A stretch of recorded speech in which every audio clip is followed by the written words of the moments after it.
Hello, I'm Esther Githu-Yuart. It's Monday, February 6th. This is Africa 54.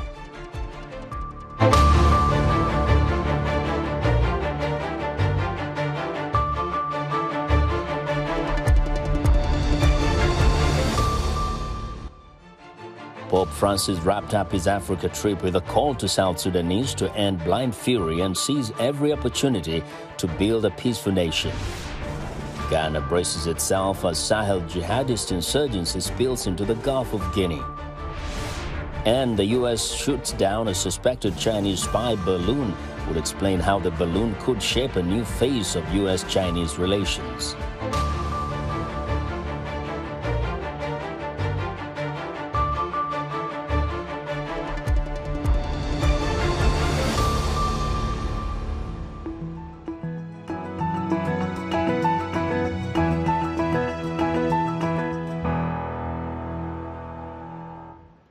Pope Francis is back at the Vatican Monday, but he's calling for an end to financial wrongdoing and political cronyism in South Sudan, where he held an open-air mass Sunday on the final day of his pilgrimage to the poverty-stricken, oil-rich country. Rachel Graham has more.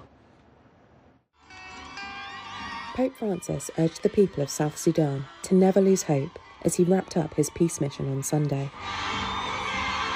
Speaking at Mass, the pontiff also urged them to seize every opportunity to build a peace that has eluded the country for years. South Sudan won independence in 2011, but civil war broke out 2 years later. 400,000 people were killed. Despite a peace deal in 2018, sporadic bouts of fighting continue to kill and displace civilians. On the grounds of the mausoleum of liberation hero John Garang, the Pope thanked a crowd of 100,000, whom he described as salt of the earth. Salt is a tiny ingredient, and once placed on food, it disappears, it dissolves. Yet precisely in that way, it seasons the whole dish. In the same way, even though we are tiny and frail, even when our strength seems paltry before the magnitude of our problems and the blind fury of violence, we Christians are able to make a decisive contribution to changing history. Residents in Juba had queued from early morning to take part in the Mass. Some, like Yvonne Boyum, had spent the night. I was reflecting over the life, all what South Sudanese have gone through, and I hope that the visit of Pope has brought to us an everlasting peace. Extreme poverty and hunger are rife in South Sudan, and 2/3 of the 11.6 million population need humanitarian assistance. That's a result of conflict, as well as 3 years of catastrophic floods. 4.5 million are internally displaced or have fled the country as refugees, according to the United Nations. At the end of his trip, Pope Francis also appealed for an end to the tribalism, financial wrongdoing, and political cronyism at the root of many of the country's problems. South Sudan has some of the largest crude oil reserves in sub-Saharan Africa, but that has not translated into widespread prosperity. A UN report in 2021 said the country's leaders had diverted staggering amounts of money and wealth from public coffers and resources. The government dismissed the report and has denied accusations of widespread corruption. We're now going to shift gears and report on the 65th Grammy Awards ceremony that was held last night in Los Angeles. And joining us now is Heather Maxwell, host of VOA Music Time in Africa radio program. Hello, Heather. Hi, Esther. Yes, South Africa represented big at the 65th Grammy Awards on Sunday night by winning the Best Global Music Performance Award. Joining me live now from LA by Skype from Los Angeles is singer Nomsebo Zikode. Hello, Nomsebo. It was a big night. Hello, Heather, and hello to the people of Washington. Thank you so much for having me on the Voice of America. It's a great honor. How do you feel? Honestly speaking, I'm over the moon, coming from a small township in Hammersdale. I've never thought that one day I can be here representing my own country, South Africa. Like it's something very big for me. That's wonderful. Now, you won the award for the song Bayete. You sing it, but there's also the flutist Wouter Kellerman and Zakes Bantwini, the DJ and producer. What is the song about? The song is about give praises to God. It's all about that. I was just giving praises to God.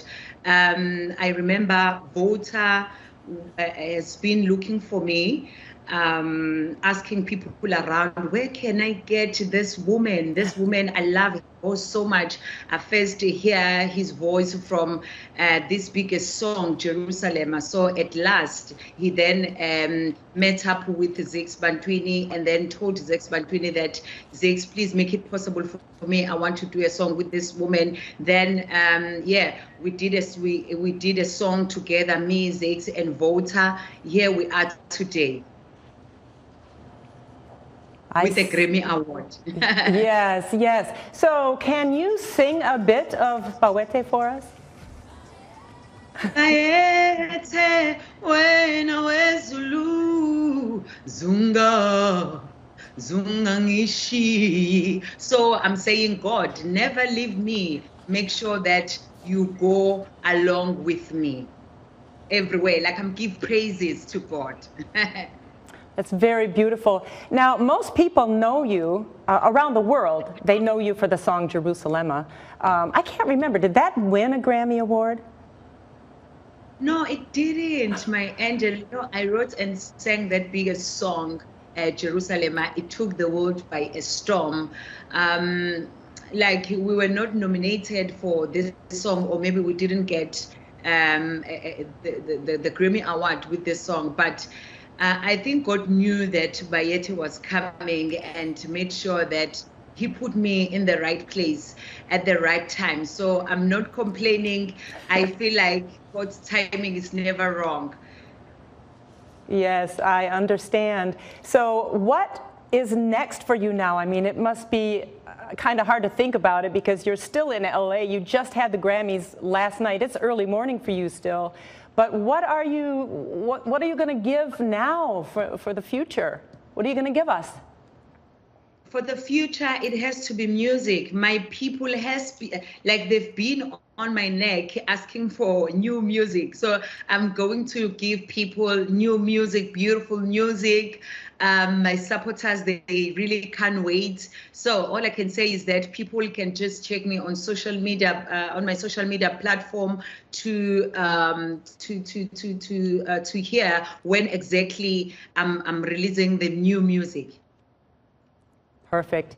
Now, when did you start singing? Did you ever imagine that you were going to win a Grammy Award when you started? Honestly, not even. You know, when you think of Grammys, you think of, oh my gosh, I'm from somewhere in Africa. Who am I to be in LA, to be in a place of Beyonce, or you think of all these big celebrities, you know. And I've never think, honestly speaking, that one day I'll be here in LA. I will win a Grammy. I don't know, maybe I was looking down on myself, but I want to say to someone who'll be looking at this interview, my angel, whoever you are at home, never look down on yourself. Doesn't matter whether you're coming from a small township. God has a plan for you. So you need to make sure that whatever talent that you have, you just need to be focused. Anything is possible. It doesn't matter where you come from. Drugs are killing. So if ever maybe you don't have parents, don't stress too much and end up taking drugs. Or maybe if you are poor, just keep on pushing. For sure, there is something that God gave you, whether a talent or whatsoever that you have. just make sure that you push it. One day, God will put you in a place that, like a place that will amaze yourself, like myself. Yes. I feel like I'm dreaming right now. I've never, ever thought that I will take a Grammy, believe me. That's a great message. Best of luck to you. Say hello to everyone there in LA. And I'm sure you're making everyone in South Africa and the whole continent very proud. Can I tell you something? My South African people, they're busy calling. They're like, hey, come back home. You can't stay there. We want to celebrate you. So I don't think I'm going to take long because they've been calling. They want to celebrate me. Thank you so much to my South African people. But can I tell you something? This is not only for South African people, but for Africa as a whole. I'm here for Africa. I'm representing my country. I'm representing Africa. So I'm saying Africa to the world. Nomsibo, thank you very much. Thank you so much. Thank you. All right, so that was our big Grammy winner. Now, Thames from Nigeria also took home a prize. And there were several other African nominees that were there, but we're really excited about the winners and Nomsibo and her team. All right, superstar Beyonce also broke the record for the most career Grammy Awards, but she lost again in the prestigious Album of the Year category. This time it was to British singer Harry Styles. Matthew Laboto has the details. Pop superstar Beyoncé has made Grammy history after breaking the record for most career wins at music's 65th Grammy Awards on Sunday. The singer of Break My Soul added 4 Grammys to her collection, bringing her lifetime total to 32, but she lost again in the prestigious Album of the Year category, this time to Harry Styles. The British singer took home that honor for album Harry's House. Grammy voters spread the top awards among several artists. Lizzo's upbeat About Damn Time won Record of the Year, and blues singer Bonnie Raitt's Just Like That, about an organ donor, won Song of the Year. Actor Viola Davis won a Grammy for her audio recording of her memoir, Finding Me. The win granted her entry into the elite ranks of winners who have an Emmy, a Grammy, an Oscar, and a Tony Award. Sam Smith and Kim Petras also won for Best Pop Duo Group Collaboration for their smash hit Unholy, making Petras the first transgender woman to win the Grammy Award for a pop duo group performance. Winners were chosen by roughly 11,000 members of the Recording Academy. The group has faced complaints that it has failed to give proper recognition to black artists. It has taken steps in recent years to diversify its membership and overhaul voting procedures. Wow, and that wraps up our special Grammy coverage. Esther, back to you. Thank you so much, Heather. That was wonderful. All right, be sure to join Heather Maxwell on Friday for entertainment right here on Africa 54. Now, violence perpetrated by armed Islamist groups threatens populations across the Sahel region. So far, Ghana has escaped a direct attack, but it's already tackling the economic and social fallout from the conflict to its north as the Sahel conflict spills into the Gulf of Guinea. VOA's Paul Ndiho has more. Groups aligned with the Islamic State have launched an offensive in northern Mali and Burkina Faso since March 2022 and have carried out systematic attacks against civilians, forcing thousands to flee. Local leaders say Ghana is struggling with porous borders, a weaker state presence in the north, chronic smuggling, and intercommunal tensions that can be a breeding ground for jihadism. We were sleeping and then we heard gunshots. They were shooting, but we didn't know why. Some men fled, but we, the women, couldn't. The next morning, some went out to see what had happened and discovered that 2 men had been killed. Experts and officials say Ghana's government heeded that threat early, opting for a comprehensive strategy of beefed-up military presence and community outreach to ease tensions and support local populations. A French troop withdrawal from Mali in the face of mounting hostility and disputes with the junta has refocused Western partners to aid Gulf of Guinea nations in battling the war's southward spillover. Yes, it's a real threat because people see people fleeing from Burkina Faso into Ghana. And of course, the reasons are being told why they are fleeing. And therefore, people are mindful that is it also going to happen in Ghana? And that is really what it is on people's minds. Gunmen have already struck Togo, Benin, and Ivory Coast from across their northern borders.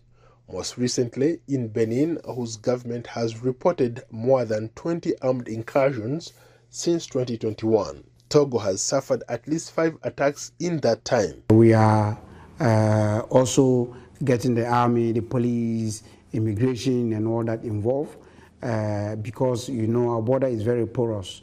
And what we are doing is trying to, you know, put these people in these places so that if there's any crossing at all in the night or anything like that, then the army will deal with them. Ghanaian President Nana Akufo-Addo is pushing for homegrown local cooperation with neighboring countries through the Accra Initiative on Joint Military Operations and Intelligence Sharing. Analysts said that armed terrorist groups across the central Sahel are systematically using sieges, threats, kidnappings, improvised explosive devices, and landmines as war tactics. Paul Ndiho, VOA News, Washington. Let us know what you think about Africa 54 and all our VOA Africa programs on our website at voaafrica.com. Still to come, the U.S. shoots down a suspected Chinese spy balloon. We'll be right back.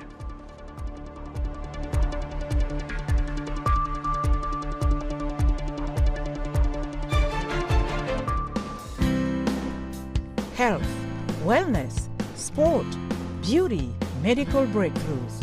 Healthy Living cares about your well-being. What are the main health concerns in Africa and around the world? Find out the latest on coronavirus. Connect with our experts and ask them questions. How long does the virus stay? Join me, Lino Khmoudou, in Washington every week on Healthy Living, right here on VOA.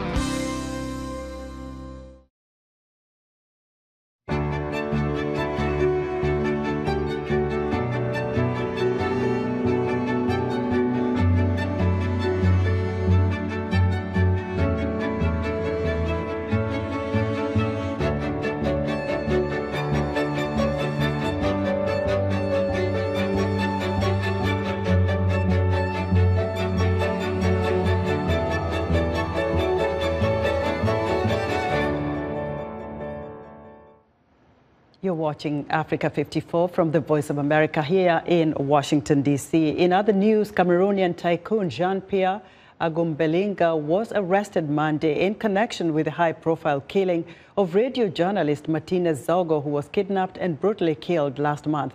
Zogo was outspoken against graft and had often faced threats over his work. Ethiopians are voting on Monday in a referendum on the creation of a 12th regional state in the south of the country, the third such ballot under 4 years. More than 3 million people are registered to vote, according to election board figures cited by state media. Results are due on February 15th. And Mali says the head of the UN peacekeeping mission's Human Rights Division, Guillaume Ngefa Atondoko Andali, is being booted from the country and now has less than 48 hours to leave. The decision to expel Andali is connected to his allegedly biased choice of civil society witness for UN Security Council briefings on Mali. Debris recovery operations are underway in the U.S. after a suspected Chinese spy balloon was shot down Saturday. VOA's Veronica Balderas Iglesias explains how the craft's remains could help answer key questions about its purpose and shape a new phase of U.S. Chinese relations. From afar, it looked like a straightforward operation.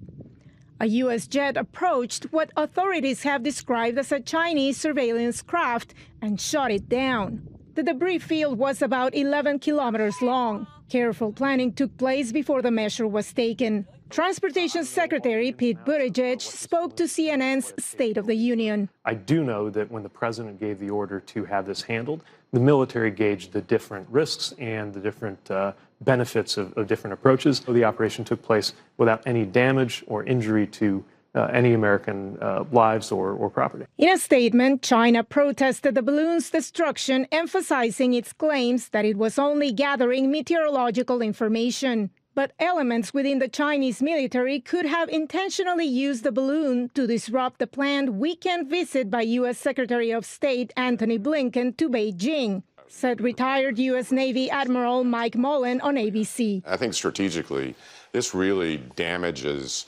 a relationship between us and China. One of the questions is whether the right hand knew what the left hand was doing inside China. Now, pressure is mounting on the Biden administration to recover the debris and answer questions about the balloon's capabilities and purpose. On NBC's Meet the Press, Republican Representative Mike Turner echoed critics' sentiments that the Biden administration should have downed the balloon sooner. China is a self-declared adversary. They are clearly expanding their military capabilities. They're tripling their nuclear weapons capabilities. They're fielding hypersonic weapons. Right. They're expanding in space. On ABC's This Week, Republican Senator Marco Rubio expressed concern about data collection, despite the Pentagon's reassurances that it had countermeasures in place. It went over ICBM fields, some of the most sensitive military sites we have, and then exited the southeast of the United seaboard of the United States and into the ocean.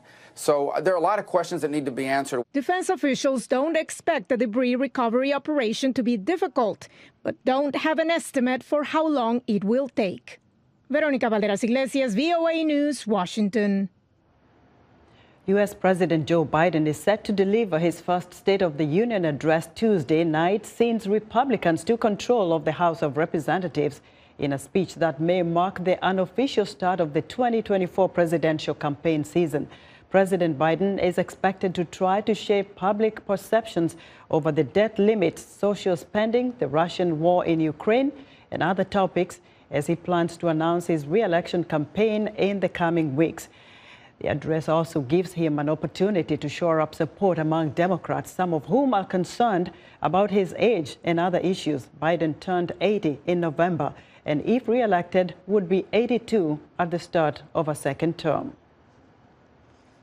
A massive earthquake struck central Turkey and northwest Syria Monday, killing more than 1,700 people and injuring thousands. Many apartment blocks were destroyed. In Syria, the destruction piled on cities already devastated by years of war.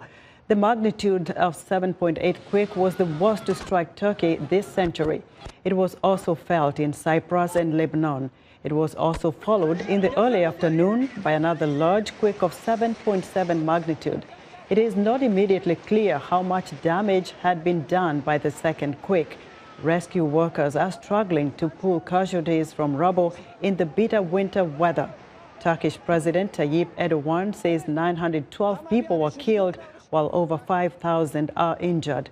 Erdogan says over 2,800 buildings in Turkey have collapsed, and he expects the death toll to rise as search and rescue efforts continue.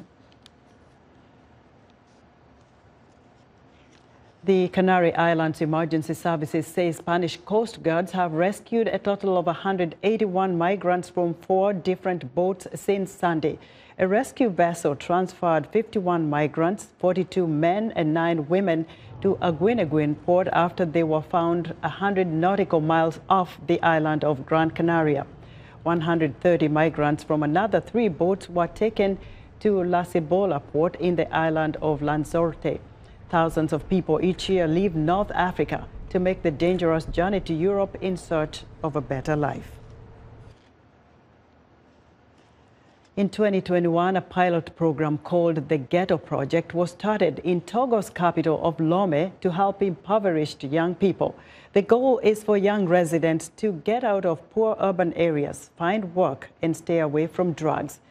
Amena Sinyon looks at how the project is going in this report narrated by Michelle Joseph.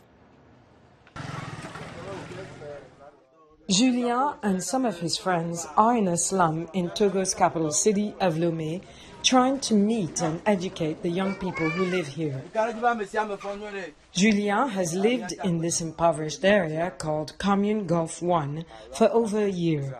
But he has stayed away from the drugs that he says are rampant here. Others haven't been so lucky. I didn't have any support or job, and I ended up here, so I smoke. A few months ago, Julien took advantage of a pilot program to help young people in poor urban areas. In this center, Julien and others received training to help them find a job. We teach them craft, particularly macrame and the weaving of picot beds, nylon bags, everything that can be woven by hand with threads. It's not just craft. We also provide them with psychological support. Over the past 6 months, the program has helped train around 20 young people and taught residents about the harmful effects of drugs. The results are conclusive since the 20 people we have mobilized are still following the training and ready to move out of here. The project helped me a lot. It made me have something in hand if I don't have money. And I know that I can work and earn money. Officials say, so far, results of the reintegration project suggest it's a model that can work here and be replicated in cities around the country. For Amen Assignon in Lomé, Togo, Michelle Joseph, VOA News. And that's our show for today. Be sure to watch Africa 54 on our website at voaafrica.com. From all of us here in Washington, thanks for watching.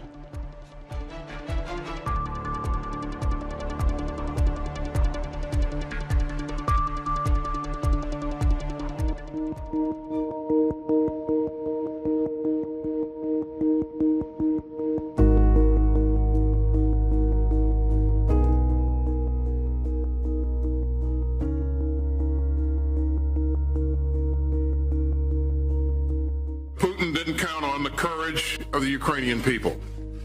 And he didn't count on the skill of the Ukrainian military. We will support Ukraine's self-defense for as long as it takes. We're proud to stand together with our valued allies and partners. Poland has been a leader in providing armored vehicles, in training Ukrainian forces, and in providing shelter for Ukrainian refugees. Our German hosts have announced that they will also provide a Patriot air defense system for Ukraine. Canada announced that it would provide a NASAMS air defense system to Ukraine. And that's a major investment in Ukraine's ability to defend its skies. France also announced a significant donation of AMX-10 light tanks. And many European countries have announced their own training initiatives as a part of the EU's military assistance mission to Ukraine. This is a crucial moment. The Ukrainian people are watching us. The Kremlin is watching us. And history is watching us. So we won't let up.